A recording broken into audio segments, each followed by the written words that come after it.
te veo.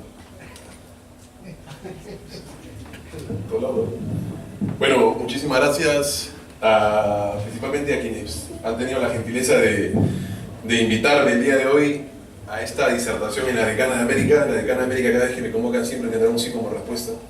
La verdad que es muy bonito estar acá. Es una facultad donde deseo retornar a seguir enseñando.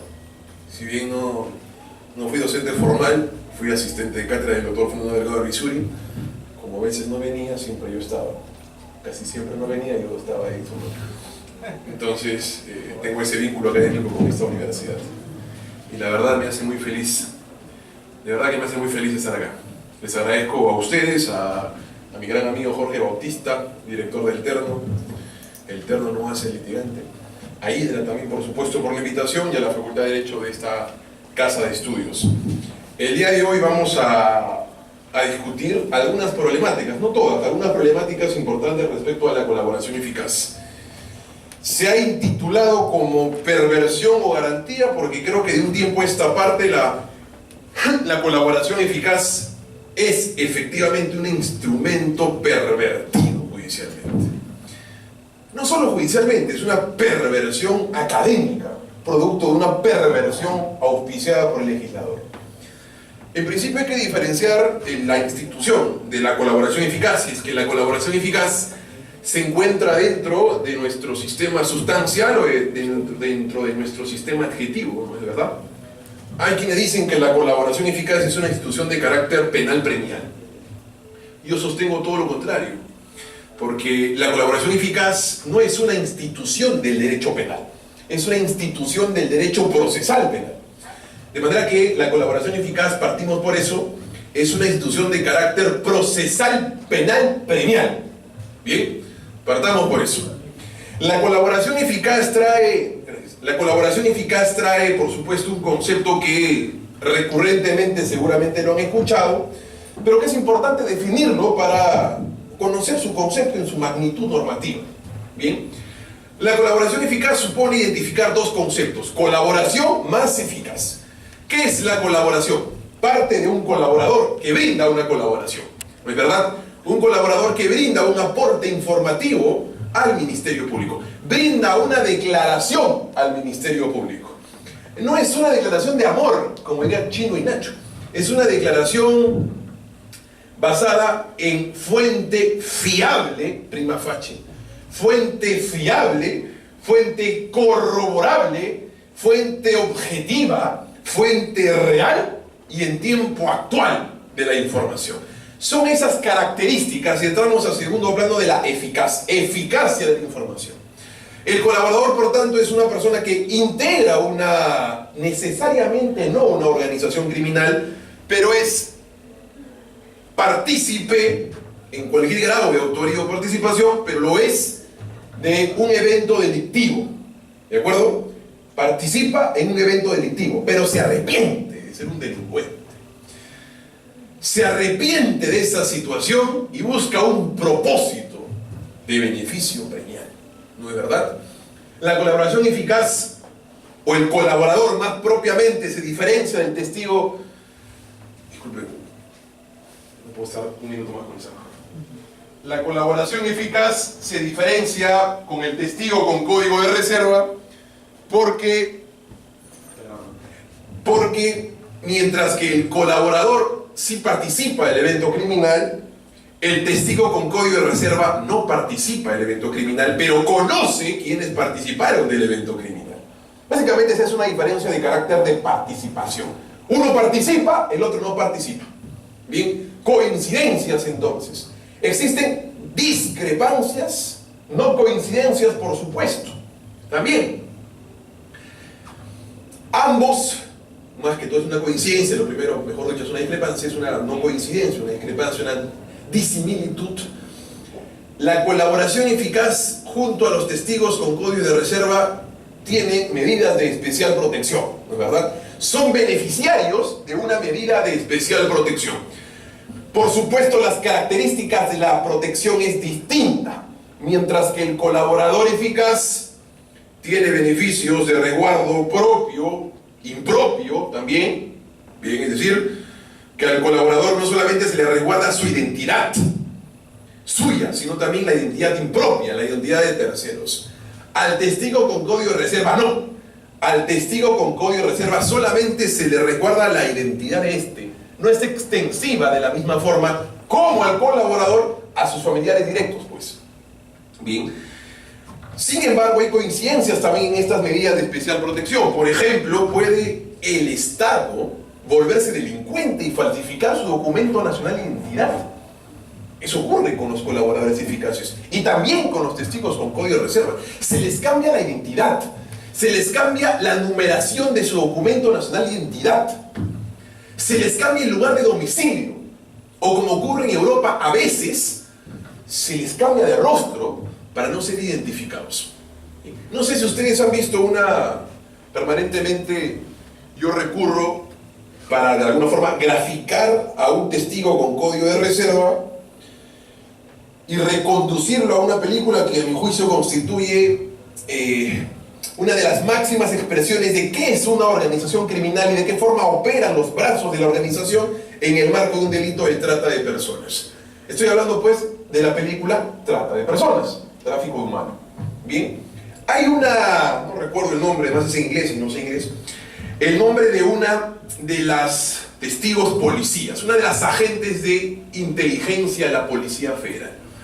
Esta testigo, bien, ingresa a la organización criminal a través del cambio de identidad y algún maquillaje que usó para poder promocionarse como una jovencita que quería, de alguna forma, participar en una red de chicas dedicadas al baile, chicas dedicadas a la actividad lúdica. Bien, entonces, como quiera que identifica que ese perfil es el perfil vulnerable para los miembros de la organización criminal, ingresa a esta organización, se viste como ellas, camina como ellas, utiliza la ropa como ellas y también, digamos que gestualmente aparece como ellas, teniendo una edad no permitida por la organización. Entonces ingresa, se cambia en esta performance, participa conociendo información desde adentro. Una vez que conoce información desde adentro, esto es de la forma como ellos pasan por aduanas, cómo es que pese a un cambio de identidad ingresan con facilidad, quiénes son los que la receptan en el país de destino, decide acogerse a esta medida de especial protección. Le cambian la identidad y la refugian en un paradero no ubicable en principio para la organización criminal. La ubican en un lugar. Bien, le dan una llave, le dicen no abras la ventana o ábrela, pero no salgas a la ventana. No salgas de la ventana, no te aproximes al aire. Lo que hace ella, la libertad es irresistible, al menos para tomar un poquito de aire, abre la ventana y un francotirador la mata. Bien, entonces existe también estas medidas de especial protección, por supuesto, que llegan a ser desde leves hasta intensas, como el cambio de colocación, como el cambio de identidad o el cambio de jurisdicción de la familia también. Entonces, esa es una característica que la distingue pues de la medida de especial protección para testigos con código de reserva, como así para los colaboradores eficaces. Pero hemos dicho que la información del colaborador tiene que ser una información exacta, es decir, real, objetiva, corroborable por el Ministerio Público, pero principalmente en tiempo real. ¿De acuerdo? De nada sirve, entiéndase tiempo real, la espontaneidad o permisibilidad de la declaración. Imaginemos un colaborador que entregue información que el Ministerio Público ya la conoce. Entonces, no cumple con esa característica de idoneidad de la información. No cumple con esa característica de en tiempo real de la información. Esos conceptos, objetividad, información cierta, en tiempo real, corroborable, no especulativa, bien, son características del concepto de eficacia de la información por parte del colaborador eficaz. ¿De acuerdo? Partamos entonces por esa definición ya dicha. Ahora bien, ingresamos a la primera perversión en la institución de la colaboración eficaz. En nuestro país hay un proceso especial dedicado a la colaboración eficaz, que está regulado dentro de los denominados procesos penales especiales. ¿No es verdad? Para el colaborador eficaz. Además de esa regulación adjetiva en nuestro Código Procesal Penal, existen dos decretos. El decreto legislativo 961, que regula la colaboración eficaz, la ley de colaboración eficaz, y el decreto supremo 007-2017-JUS, que es el decreto supremo que reglamenta el referido decreto mencionado anteriormente. Son dos los instrumentos normativos, pues, que regulan la estructura de la colaboración eficaz, en tiempo de inicio, en tiempo intermedio y en tiempo final. ¿Qué digo? ¿Qué trato de decir con inicio, intermedio y final? Regulan las denominadas, conocidas como las fases de la colaboración eficaz. Bien. Regulan y estructuran y definen conceptualmente cada una de las fases de la colaboración eficaz. La primera fase, comúnmente conocida como la fase de la aspiración, ¿no es verdad? La fase de la calificación, la fase de la postulación. Así como cuando nosotros, estudiantes sanmartinianos, villarrelinos, lo que fuese, postulamos a la casa de estudios a través de un examen de admisión, el colaborador también postula como candidato a ser colaborador al Ministerio Público. Y pasa por un examen de admisión también. ¿Cuál es el examen de admisión vuestro? Un examen de conocimientos, ciencias, letras, si es que sigue así la forma de evaluación en San Marcos. Bien, ¿cómo es en el caso de los colaboradores? Ese examen de admisión está representado por, permítanme esta analogía, está representado por la entrega de información. Bien, como diría el maestro César Nagasaki, dime qué tanta información me entregas y te diré cuánto tiempo o cuánta calidad de beneficio premial te doy. Porque partamos por algo que es interesantísimo, ¿eh? Y veremos por qué es que pongo especial acento a la información que debe tener el Ministerio Público a propósito de una entrega de la corroboración. Porque el colaborador eficaz es un delincuente, señores. Nos ha desfalcado el dinero del Estado, nos ha desnudado económicamente los impuestos. Y que como quiera que a un delincuente lo vamos a premiar, el nivel de calificación de rigurosidad probatoria debe ser especialmente intenso. Si lo vamos a premiar con una remisión de pena, si lo vamos a premiar pidiendo al fiscal que retire la acusación o que solicite una pena suspendida para el nivel de reproche hacia su información tiene que ser igualmente intenso, porque estamos negociando con un delincuente. Y ojo que en nuestro país no es como en Brasil, en donde el colaborador al menos entrega algo de indemnización, mejor dicho, al menos entrega algo de lo que se vio con chorizo, algo al menos. En nuestro país no. En nuestro país la colaboración eficaz no está condicionada a la entrega del dinero sustraído. No está condicionada. Está únicamente condicionada a los requisitos de la eficacia de la información que proporciona el colaborador eficaz. Pero no está condicionada a algo más, como sí en otros países. Bien. Entonces, si es que vamos a beneficiar a un delincuente puro y confeso, el nivel de rigurosidad probatoria en la calificación de la información debe ser especialmente intenso, especialmente riguroso. Bien. Primer paso entonces es la calificación. La calificación ciertamente puede ser a iniciativa propia o a búsqueda impropia. A iniciativa propia. Toco las puertas del despacho fiscal, me abren la puerta, soy el eventual colaborador. Le ponen una alfombrita roja. Algo así como sucede cuando el presidente de la Corte Suprema, ustedes han tenido ocasión de ver cuando el presidente de la Corte Suprema, excepto Duverly, está en contra de este tipo de estupideces, cuando el presidente de la Corte Suprema ingresa a Palacio de Justicia, todos se paran, nadie puede hablar, ¿no? Hacen el cruce de paz, pero bueno, ya, para Fernández digamos que por diplomacia está bien. Y le ponen una alfombra roja, porque no puede pasarse en la alfombra roja. Villestein y Duverly son los únicos que están acentuados de esta crítica. No, es exactamente lo mismo que el colaborador. Como quiera que la colaboración eficaz es una suerte de el Estado descansa en la persecución, usurpando la labor del colaborador como fiscal, evidentemente el trato tiene que ser ciertamente privilegiado. Trato de decir que muchas veces, y es precisamente una figura, ante la modernidad combatimos con instrumentos normativos modernos.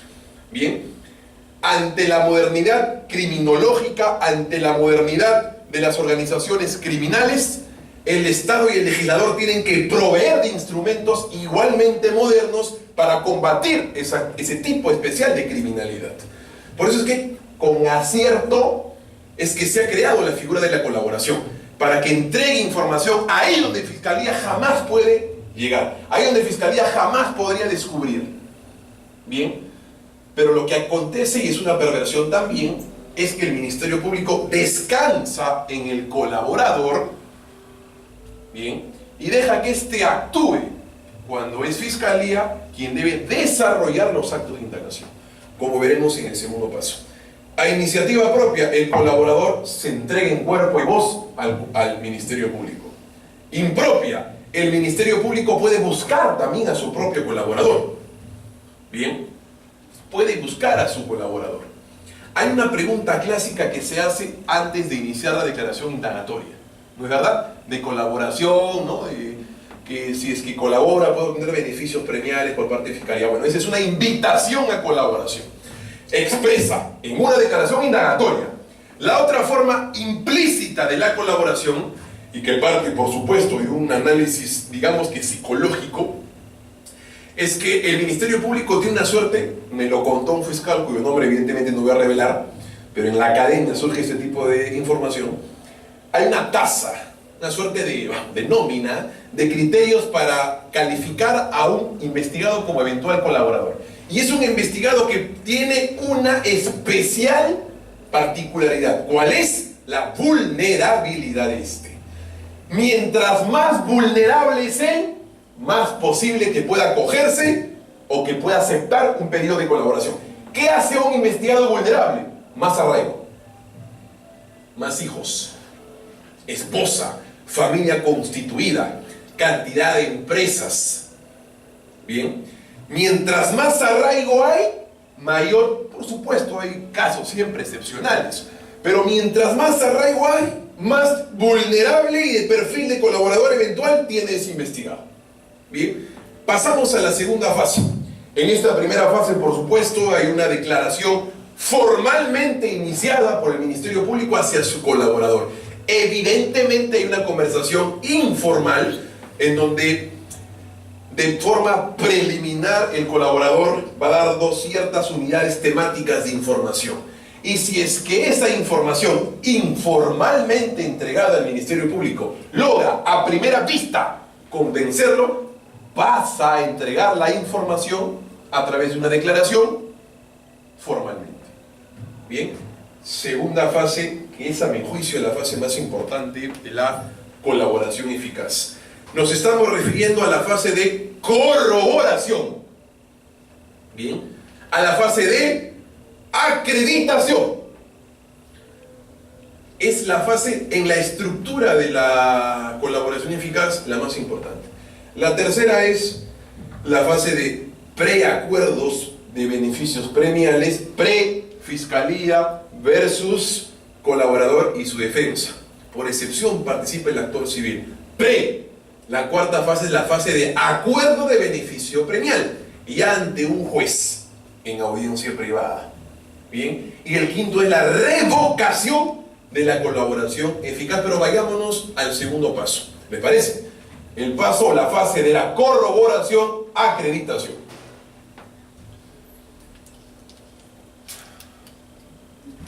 Así está, caballero.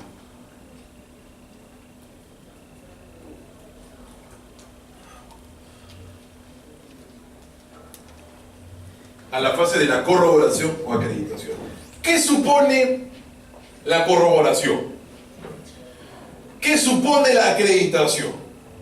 La corroboración o la acreditación supone que el Ministerio Público, y permítanme este parangón, deba desarrollar labores periodísticas. ¿Qué significa, doctor Juan Carlos, que la Fiscalía debe desarrollar labores periodísticas? Saben ustedes perfectamente bien que aunque no se exija una verdad absoluta, Acuerdo Plenario 2005, no se exija una verdad absoluta a un periodista, sí se le exige una mínima veracidad de confrontación de sus fuentes de información.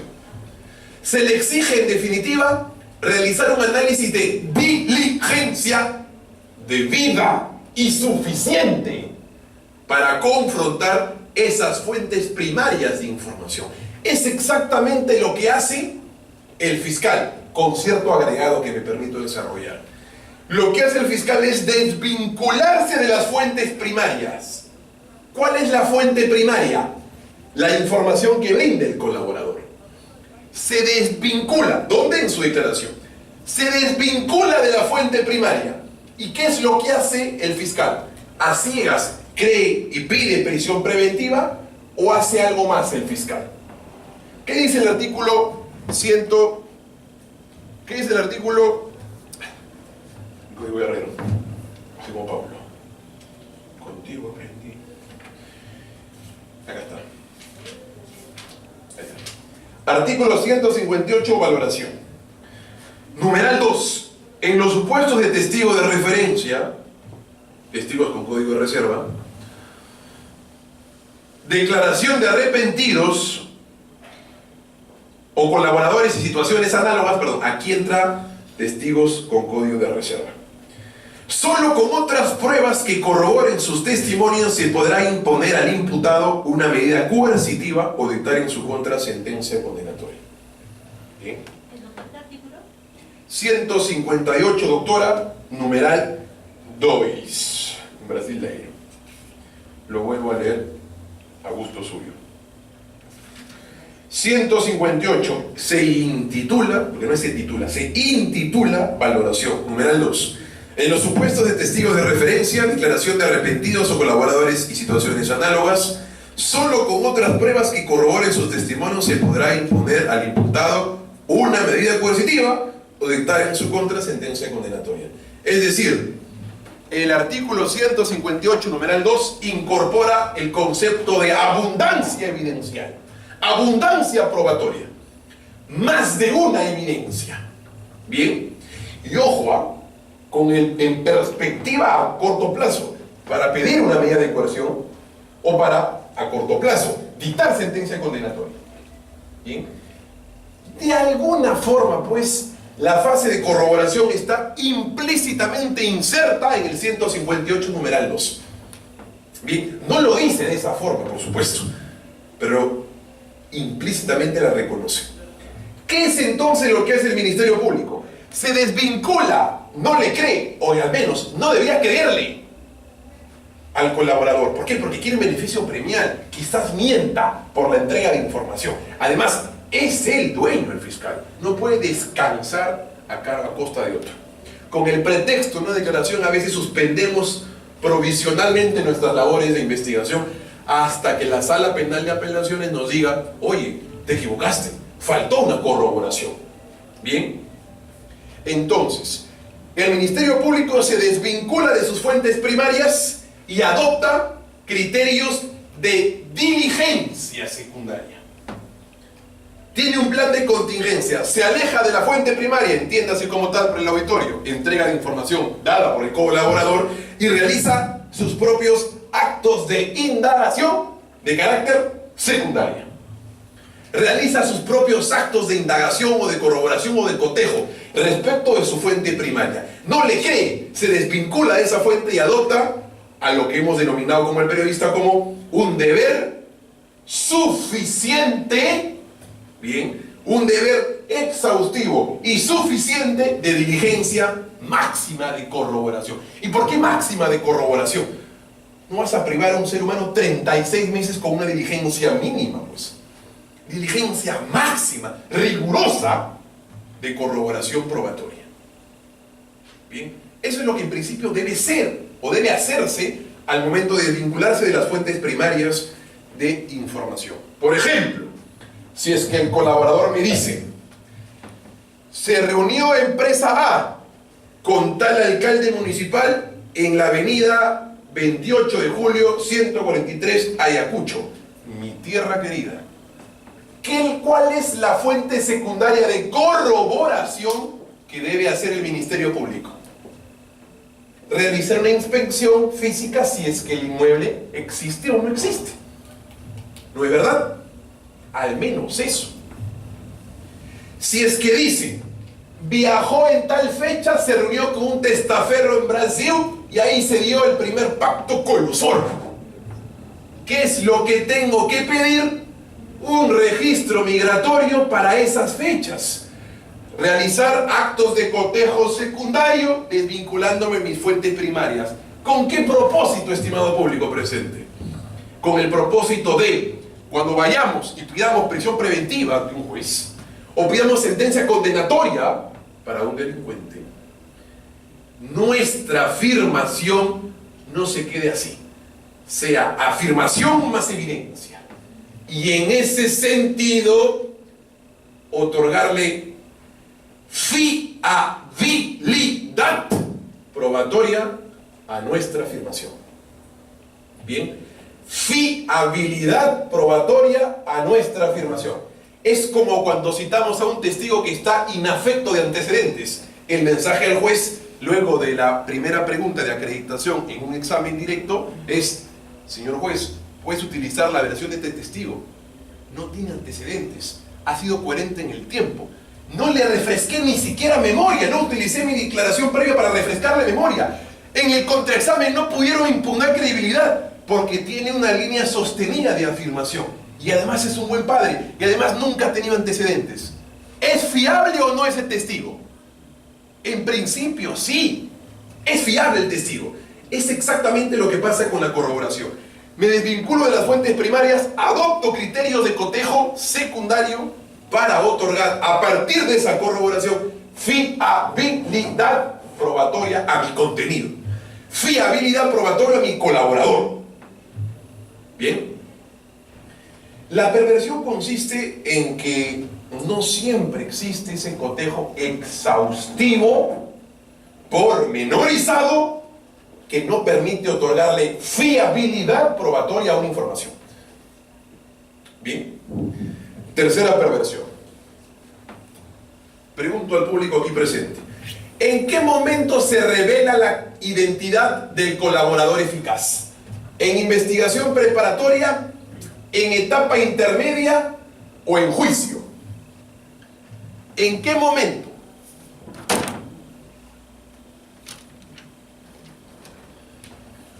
Si alguno lo sabe y vive por Jesús María, por Pueblo Libre o por Lince, nos vamos a comer un pollito porque no he almorzado. Yo le invito con mucho gusto. O quizás unos maquis. ¿Quién levanta la mano y me dice: profesor, yo sé? De paso me da un respiro.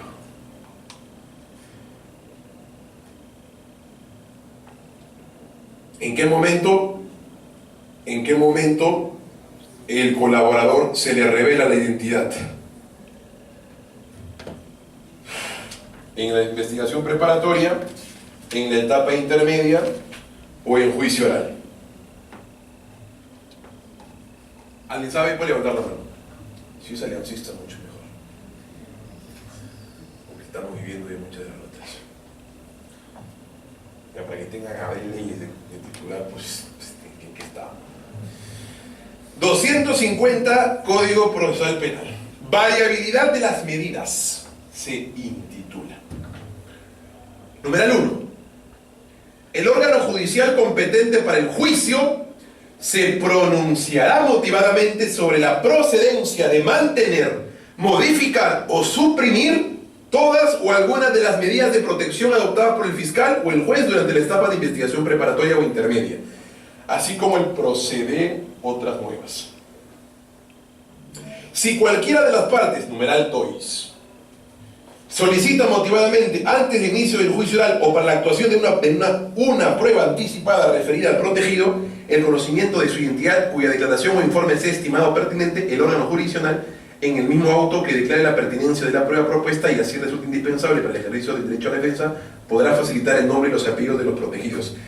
respetando las restantes garantías reconocidas a los mismos en este título.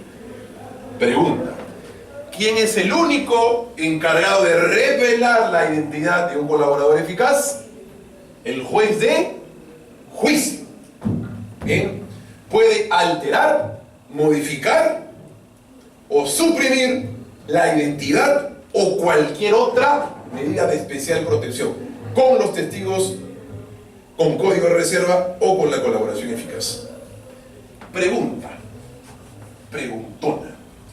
¿en qué momento la evidencia, o más propiamente el acto de investigación, deja de denominarse así, como evidencia, como acto de investigación, y adquiere la denominación de prueba para juicio? ¿En qué momento?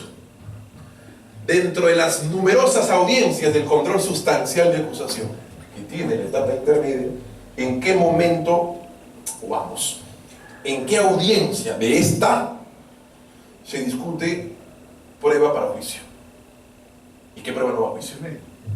Etapa intermedia, por supuesto, pero ¿cómo se denomina? Así como hay un control de acusación formal, así como hay una audiencia de excepción y procedencia de acción, hay una audiencia con nombre y apellido en etapa intermedia dentro del control sustancial de acusación. Audiencia de control probatorio. Audiencia de control probatorio. Bien. En esta audiencia de control probatorio, el acto de investigación pertinente, conducente, lícito y útil, al ser expresado por fiscalía y luego de un debate con la defensa, ¿va o no va a juicio? El juez determina, tras un control de legalidad a través de estas 4 características, si ese acto de investigación va o no va a juicio. Bien. Pregunta: el testigo con código de reserva, hasta allí con identidad reservada, porque según el 251 solamente el juez de juicio es el encargado de revelar la identidad. Bien. Hasta allí, ¿se puede revelar la identidad por impertinente de ese testigo con código de reserva? No. ¿El colaborador eficaz es prueba? Sí. Va como órgano de prueba a juicio. Va como testigo a juicio. ¿El testigo con código de reserva es prueba? Sí.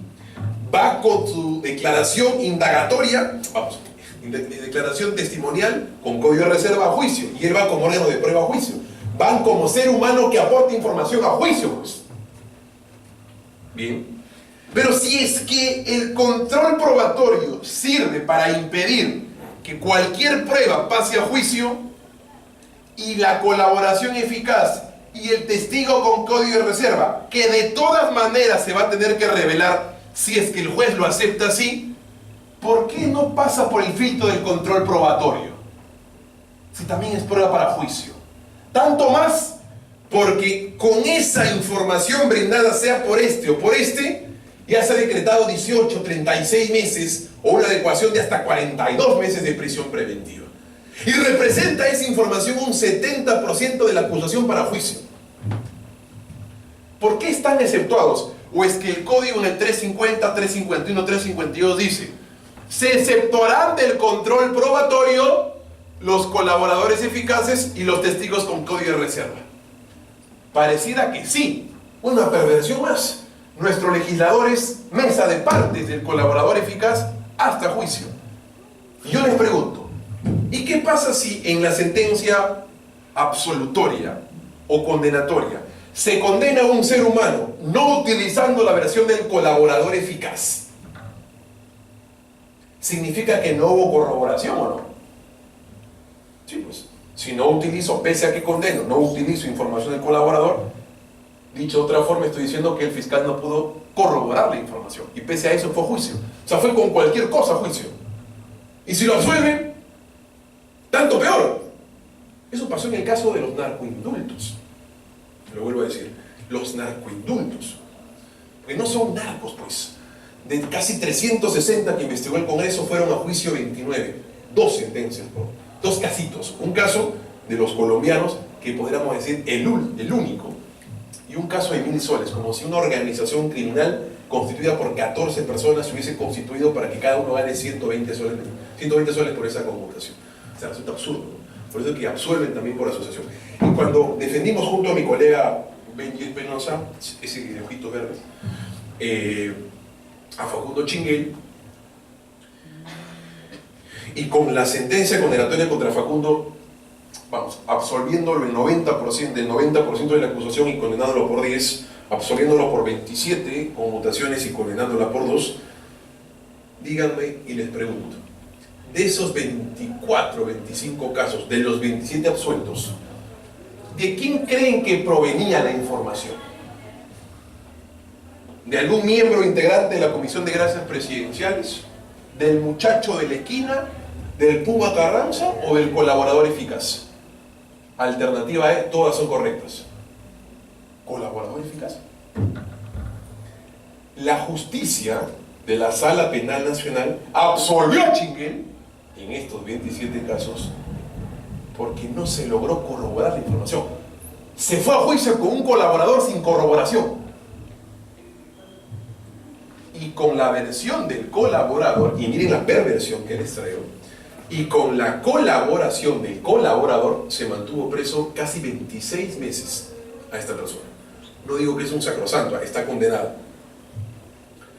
pero se le mantuvo 26 meses preso cuando en juicio ambas instancias ningunearon la colaboración. ¿Ven que es importante la fase de corroboración? Y tanto más importante es no esperar a juicio para revelar la identidad del colaborador, porque ciertamente se le va a revelar. Yo creo que no debería estar exceptuado el colaborador eficaz dentro del control probatorio en etapa intermedia. Porque si esto hubiese sido así, estimados doctores, si hubiese habido, imaginemos en ese hipotético caso, remontémonos hace 7 años atrás o 6 años atrás, si es que se hubiese dado un control probatorio en etapa intermedia sobre la versión del colaborador eficaz, el juez de etapa intermedia no le hubiese permitido al fiscal llevarlo como testigo a juicio por la falta de corroboración que se logró demostrar después en juicio oral. ¿O no? Y por cierto, esas dos condenas contra Facundo no fueron por obra y gracia del colaborador, fueron otros testigos y un par de evidencias documentales de ruta de dinero. Bien, yo les pregunto así con sinceridad, desapasionémonos un poco, que sea priista, fujimorista. Creo que estamos en una de las universidades, junto a mi alma mater por supuesto, de las más reflexivas de este país. Pensemos académicamente y no pensando en la pluma condenando a un titular bajo un guión de prensa. Pensemos como académicos. Si es que absuelven por ausencia de corroboración, ¿dónde es que debe darse la corroboración? En investigación preparatoria para sostener la acusación sobre la base del colaborador. ¿Y cuál es el filtro para evitar que cualquier prueba pase a juicio? El filtro de control probatorio. Pensando nosotros como jueces de investigación preparatoria, en nuestras manos vemos que Fiscalía no ha logrado corroborar la versión del colaborador. ¿Pasa o no pasa el caso a juicio? Con sinceridad, ¿pasaba o no pasaba? No pasaba, pues. La prensa nos atacaba así, fiel justita al mundo de Perea. Que se caiga el mundo.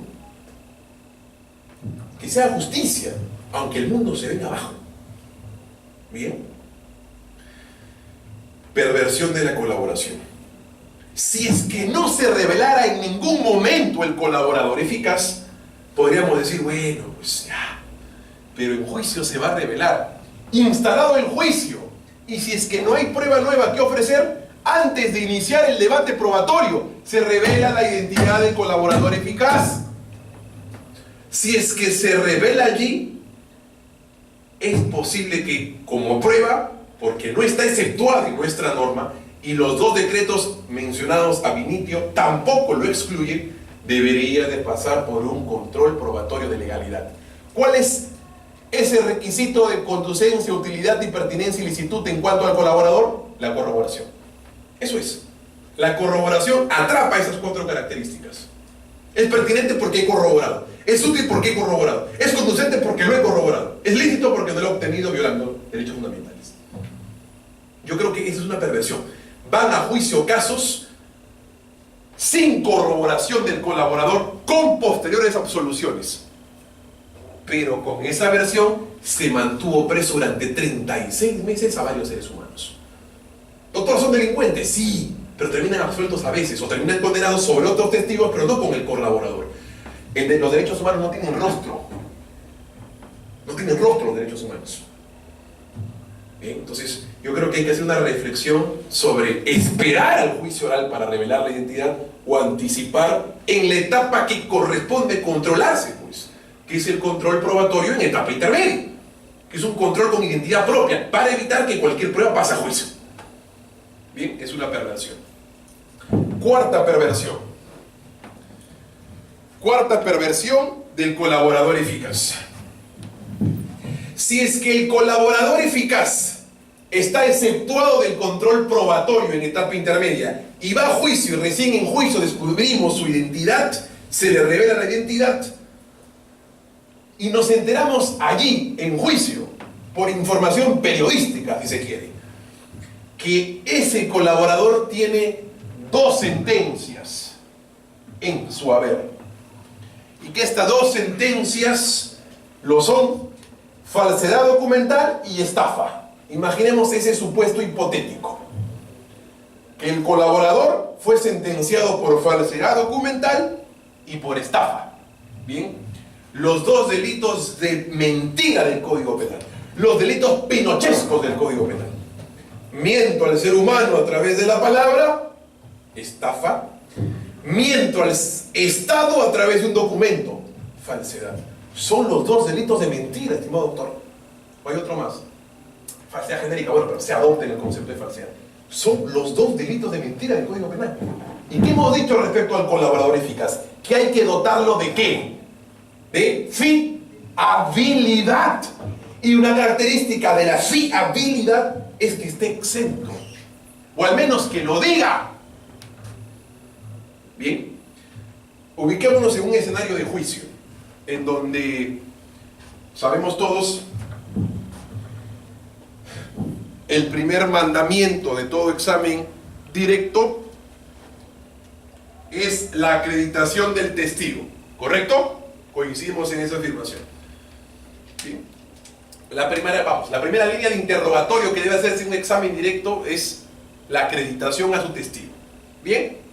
Y si en la acreditación al testigo, colaborador, el colaborador no reconoce sus 2 sentencias,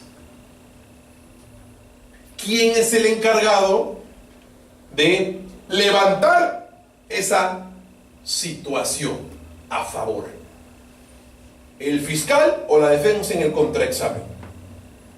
En el contraexamen. El primer mandamiento es acreditación al testigo en el examen directo, como el primer mandamiento en todo contraexamen es desacreditar al testigo. Pero no tenemos documento para desacreditar al testigo. ¿Sabe por qué? Porque si no conocimos la identidad del colaborador en etapa intermedia, no pudimos ofrecer su certificado de antecedentes judiciales y penales, en donde figura sentenciado por falso y sentenciado por estafador. ¿Cómo podemos evidenciar contradicción en un colaborador si no tenemos el requisito base, la evidencia documental para impugnar credibilidad, para evidenciar contradicción? Si me dice que no, no, pido que se me exhiba la evidencia, hago las preguntas de requisito estructural para evidenciar contradicción a través del denominado método CACA, como el refrescamiento es a través del método CARA, y la evidencio contradicción. Impugno credibilidad. Pero si es que no puedo impugnar credibilidad porque en etapa intermedia no se me ha permitido entregar ese documento porque no lo conozco al colaborador, ¿no? ¿Se imagina una etapa intermedia donde yo ofrezca como prueba documental los certificados para desacreditar al colaborador? El juez, ¿qué te va a decir? Pero tú, ¿cómo sabes que es el colaborador? Si no se reveló todavía la identidad. ¿Rechazada o no? Sí, pues. Por supuesto. Señores, si hay algo, y lo sostengo siempre cada vez que gentilmente me invitan, si hay alguna razón de ser de este nuevo sistema, es el carácter dual de este sistema. Eficacia, eficiencia y garantía. Eficiencia sí, pero no a toda costa. La garantía se autopone como un requisito, como un baremo, como un estate quieto de la actividad fiscal, de la actividad de persecución. y también de la actividad judicial. El suelo tiene que estar parejo, siempre, de inicio a término, investigación, término, etapa intermedia, final, juicio. El suelo tiene que estar parejo, y el suelo no está parejo cuando tengo que esperar a juicio para revelar la identidad, no permitiéndome ingresar evidencia documental en etapa intermedia para desacreditarlo en juicio, ante una eventual negativa. ¿Qué formas tengo que buscar? Algo que yo, por ahí, descubrí. Si es que se revela la identidad del colaborador, solicito prueba nueva. Ahí, o sea, hay una distorsión del procedimiento. O la norma establece que es posible volver a llamar a un testigo a requerimiento de parte o de oficio. Les leo la norma. Todo lo que tenemos que destrozar de la norma para poder permitir que el suelo esté parejo. Les leo.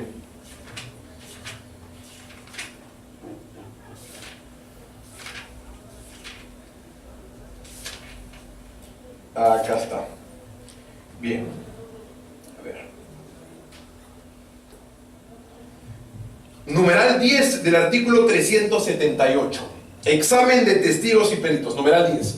A solicitud de alguna de las partes, el juez podrá autorizar un nuevo interrogatorio de los testigos o peritos que ya hubieran declarado en la audiencia. Bien, que ya hubieran declarado en la audiencia. Es el único momento para poder hacerlo, porque el legislador nos ha cerrado el camino. ¿Qué te dice el 250? Revelas la identidad una vez actuada prueba nueva. Debería ser primero actúo prueba nueva y luego revelo la identidad. Para de esa, más propiamente, revelo la identidad, sé quién es y ofrezco prueba nueva, los certificados. Pero es al revés, nos ha cerrado el camino el legislador. De manera que ante esta situación difícil para la defensa, tenemos que recurrir al numeral 10 del 378. Cuando ha dicho que no, no y no a sus antecedentes, le solicitamos actuar este documento. Le solicitamos que el testigo, el colaborador, vaya a juicio nuevamente, bien, vaya a juicio nuevamente y pueda pues someterse a un nuevo contraexamen. Artículo 385, intitulado Otros medios de prueba y prueba de oficio. Les estoy dando las herramientas para poder combatir esta perversión. Numeral 2. El juez penal, excepcionalmente, una vez culminada la recepción de las pruebas, podrá disponer de oficio o a pedido de parte la actuación de nuevos medios probatorios si en el curso del debate del juicio oral resultasen indispensables o manifiestamente útiles para esclarecer la verdad. El juez penal cuidará de no reemplazar por este medio la actuación propia de las partes. ¿Me dejo entender? Bien, vayamos a juicio para graficar un poco el tema. Alegatos de apertura, ofrecimiento de prueba nueva, y según la norma, después se puede revelar la identidad. Si yo revelo la identidad acá y descubro que es un estafador y un falsificador, ya no tengo la posibilidad de ofrecer prueba nueva porque ya se hizo. ¿Qué es lo que tengo que esperar? Según la norma, que acabe la actividad probatoria, entiéndase testifical y documental, para ofrecer prueba nueva. Y ofrecemos los certificados. Y bajo el artículo anteriormente dicho y leído antes de este, ofrecemos para que el testigo vuelva a declarar. De manera que tenemos la nueva evidencia, los certificados para desacreditar que no pudimos hacerlo por esta perversión de la norma, y volvemos a citar al testigo. Evidencia y testigo para poder impugnar credibilidad. Tenemos que estructurar esa forma de litigio porque es lo que nuestro sistema nos pervierte. Tenemos que ver la forma de cómo ingresamos. Y la forma de cómo ingresamos con esa documentación para volver a llamar al colaborador es a través de esa interpretación de normas que generosamente les estoy brindando. Bien, entonces sostengo yo a manera de conclusión de que la colaboración eficaz no debería revelarse al colaborador eficaz como al testigo con código de reserva, no debería de revelarse la identidad en juicio, sino en una etapa ex ante, creada con este propósito, control probatorio en etapa intermedia, por todo lo que como consecuencia punitiva puede traer una ausencia de corroboración manifiesta o manifestada en una absolución o condena sin el uso de la colaboración eficaz o el testigo con código de reserva. Ante la dificultad normativa que nos ha planteado el legislador, tenemos que utilizar esta forma de crear un litigio estratégico para poder ingresar información documental, como el caso que les he planteado, ¿no es verdad?, de los certificados, y volver a llamar a declarar, pero argumentando la necesidad indispensable para poder esclarecer útilmente un hecho en los términos del legislador. Bien, una cuarta vuelta. En el ejercicio de litigio que se nos permite realizar en algunas jurisdicciones de este país, recuerdo haber tenido a un colaborador eficaz y a un testigo con código de reserva en Huancayo. Bien. El colaborador eficaz proporcionalmente sustentaba un 40% de la acusación y el testigo con código de reserva un 60% de la acusación. Algo tenía que hacer. Entregar esta información a un juez timorato, con prensa atrás, seguramente es difícil, ¿no? Luces, cámara, prisión. Difícilmente un juez con los pantalones bien puestos o con las faldas bien puestas, como se diría en mi tierra Ayacucho, principalmente en Guantalandia, quiera hacer algo así. Y como cuando la prensa ingresa por la ventana y el derecho sale bruscamente alejado por la puerta, hay que entregarle un ejercicio de argumentación especial. Además de nuestra norma interna, quizás recurrir a un pasadizo de las normas internacionales. La Corte Interamericana de Derechos Humanos, en los denominados casos, o en el denominado caso de la comunidad mapuche versus Chile, ha por vez primera en su jurisprudencia, desde 1986, 89 del caso Velázquez Rodríguez contra Honduras, al día de hoy, por vez primera en su jurisprudencia, ha sentado bases de tratamiento de estándares probatorios en un proceso de colaboración eficaz en juicio. Por primera vez, doctor, la Corte Interamericana define el concepto de colaborador porque le trae un caso con colaboradores eficaces y con testigos con código de reserva y regula un tratamiento probatorio en igualdad de condiciones en juicio para la defensa, para los jueces y para el Ministerio Público. Bien, por supuesto no les voy a contar el término de la novela. Lean esa sentencia que en particular es bastante académicamente rica. Esa fue una de las manifestaciones de argumentación que utilizamos junto a mi colega en este caso. Solicitamos, además del citado de este artículo, un análisis de convencionalidad, un control de convencionalidad entre este artículo y el artículo 8, convencionalidad. Tiene que darle al juez una norma de carácter interno y una norma de carácter internacional, que se contrapongan entre sí y que se